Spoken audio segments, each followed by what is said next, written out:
ये वीडियो आपके एग्ज़ाम के लिए बहुत काम की होने वाली है। और ये वीडियो आपके हर एग्ज़ाम के अंदर 10 से 15 नंबर इंक्रीज़ कर सकती है। अब इस वीडियो के अंदर मैं ऐसा क्यों कह रहा हूँ? क्योंकि जो आईसीएसआई की 15 मिनट की गेम है ना, वो हमें समझनी पड़ेगी कि उस 15 मिनट के अंदर हमें करना क्या है। आप सबको पता होगा कि एग्जाम से पहले 15 मिनट हमें पढ़ने को मिलते हैं। और उस 15 मिनट के अंदर ही 70% बच्चा पढ़ के डीमोटिवेट हो जाता है, और 70% बच्चों के एग्जाम तो वहीं पे खत्म हो जाते हैं। उसको क्या लगता है कि मैं 3 घंटे अब एग्जाम दे ही नहीं पाऊंगा। तो उस 15 मिनट को अपने यूज कैसे करना है, आपने उस 15 मिनट के अंदर क्या बातें करनी है और क्या बातें नहीं करनी, ताकि हर पेपर के अंदर आपके 10 से 15 नंबर, मैं दोबारा बोल रहा हूं, आपके हर पेपर में 10 से 15 नंबर इंक्रीज हो सकते हैं अगर आपने इस वीडियो को बहुत ध्यान से सुना। और आपने इन वीडियो की जो बातें मैं बताने जा रहा हूं उसको अगर आपने फॉलो कर लिया ना कि 15 मिनट में हमें करना क्या है और क्या नहीं करना, आप देखना एग्जाम से बाहर आके जरूर बोलोगे सर ये 15 मिनट वाली वीडियो बहुत काम की थी। तो ये बातें आपको नोट करने जो मैं बताने जा रहा हूँ, क्योंकि बहुत सारे बच्चों को नहीं पता कि 15 मिनट यूज कैसे करने हैं। बहुत सारे बच्चे क्या करते हैं, फॉर एग्जाम्पल पेपर हाथ में आ गया, 15 मिनट उस पेपर को बस देखते रहेंगे, उनको ये नहीं पता इस 15 मिनट में करना क्या है। और उन्होंने कोई अगर मान लो उल्टा सीधा क्वेश्चन दिख गया तो उनको लगता है भाई 3 घंटे तो मेरे गए, और अगले 3 घंटे वो इतने प्रेशर में एग्जाम देते हैं ना कि उनका एग्जाम निकल ही नहीं पाता। और ये बहुत बड़ी गेम है 15 मिनट की। और मेरे को लगता है कि 15 मिनट के अंदर ही ये डिसाइड होता है कि हमें एग्जाम में अब 3 घंटे में करना क्या है। तो प्लीज आपने नोट डाउन करना कि 15 मिनट के अंदर आपने क्या क्या करना है और क्या क्या नहीं करना। सबसे पहली बात तो यह है कि तुमने टाइम से पहले सेंटर में पहुंच जाना है, क्योंकि बहुत सारे बच्चे लेट पहुंचते हैं तो पता लगा कि एग्जाम हाथ के अंदर आया, अब तो तुम्हें करना स्टार्ट करना पड़ेगा। तो 15 मिनट पहले अगर तुम्हें 15 मिनट का फायदा उठाना है तो पहली बात तो एग्जाम टाइमली पहुंच जाओ, ताकि तुम्हारा दिमाग रिलैक्स हो उस 15 मिनट के पेपर को पढ़ने के लिए।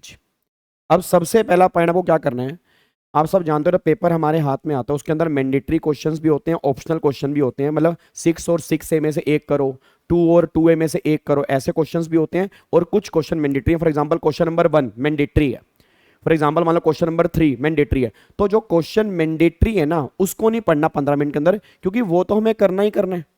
भाई सिंपल सी बात है, अगर तुम मैंडेटरी वाला क्वेश्चन पढ़ रहे हो तो मैं लग रहा है वो नहीं आ रहा तो उसका कोई फायदा नहीं हुआ, क्योंकि वो मैंडेटरी है, वो हमें करना ही है, चाहे आता हो या ना आता हो, उसको हम बाद में ही पढ़ सकते हैं। जो ऑप्शनल है कि फॉर एग्जाम्पल 2 और 2A है, अब 2 और 2A में से मुझे कौन सा करना है ये तुम्हें 15 मिनट में डिसाइड करना है।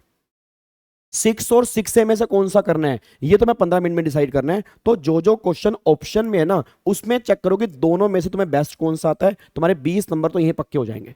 क्योंकि प्रॉब्लम क्या है, बच्चा मैंडेटरी क्वेश्चन पढ़ता जा रहा है, उसको लग रहा है मैंडेटरी थोड़ा सा मुश्किल आ गया, उसके 15 मिनट खत्म होते हैं, फिर बाद में पता 6 और 6 में से कौन सा करो, वहां 15 मिनट दोबारा से वो वेस्ट कर रहा है।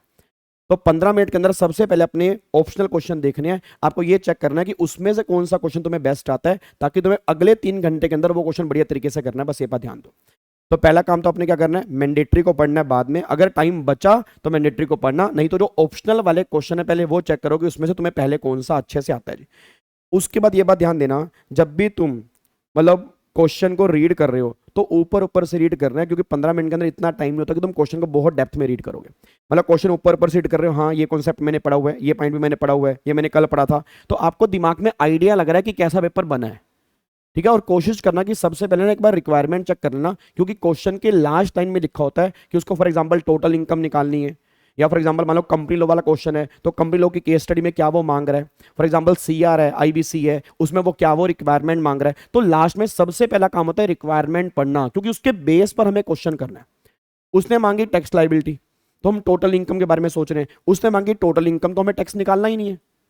तो सेम आपको सबसे पहले रिक्वायरमेंट चेक करनी है कि वो रिक्वायरमेंट हमसे क्या मांग रहा है, जिसके बेस पर हमें आंसर दे के आना है। बस ये पर ध्यान दो। तो क्वेश्चन 15 मिनट के अंदर पहले ऑप्शनल वाले चेक करोगे, फिर ऊपर ऊपर से क्वेश्चन की रीडिंग करोगे, अगर हो सके तो सारे क्वेश्चन फटाफट से रीड कर लेना, ताकि तुम्हारे दिमाग में आइडिया लगे कि कौन सा क्वेश्चन तुम्हें कितने परसेंट आता है।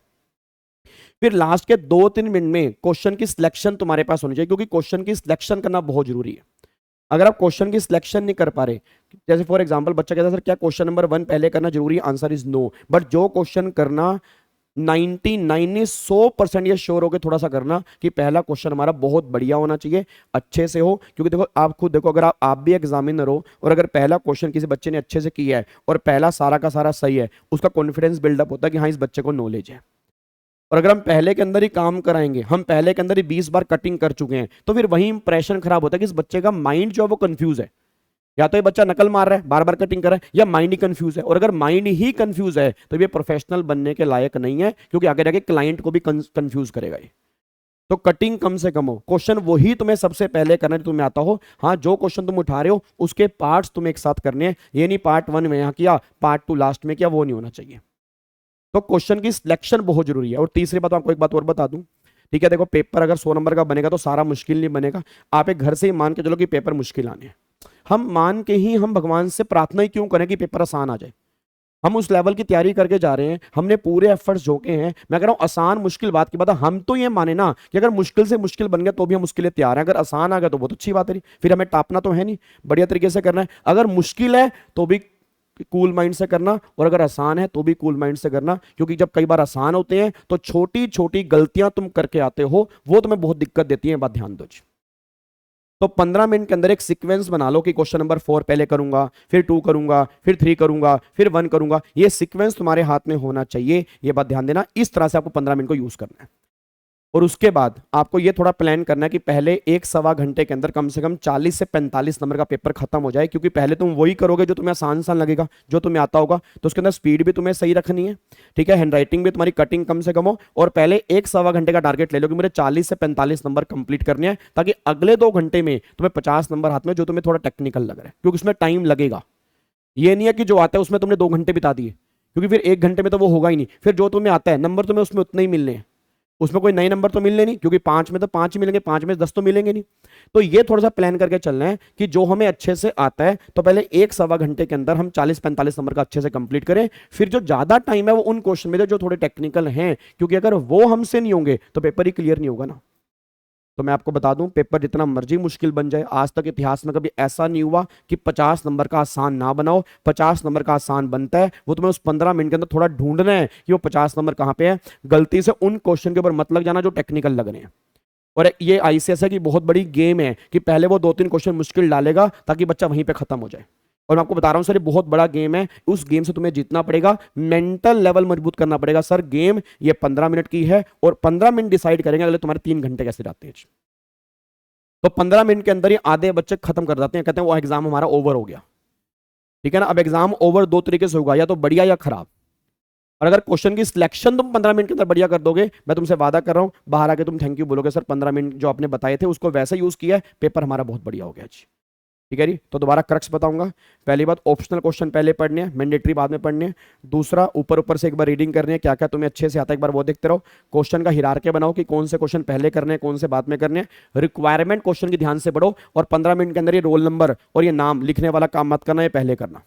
15 मिनट को इसमें वेस्ट नहीं करना, रोल नंबर लिख रहे हो, नाम लिख रहे हो, वो 15 मिनट उसके लिए नहीं है। 15 मिनट पेपर रीड करने के लिए, उसको पेपर की रीडिंग में लगाना, बस ये पर ध्यान दो। ठीक है जी। Thank you so much, God bless you, love you all, bye bye, जय हिंद। होपफुली वीडियो आपके एग्जाम में बहुत काम आएगी, इसको एग्जाम से पहले जरूर सुन के जाना, बस ये पर ध्यान दो। Once again thank you so much, जय हिंद।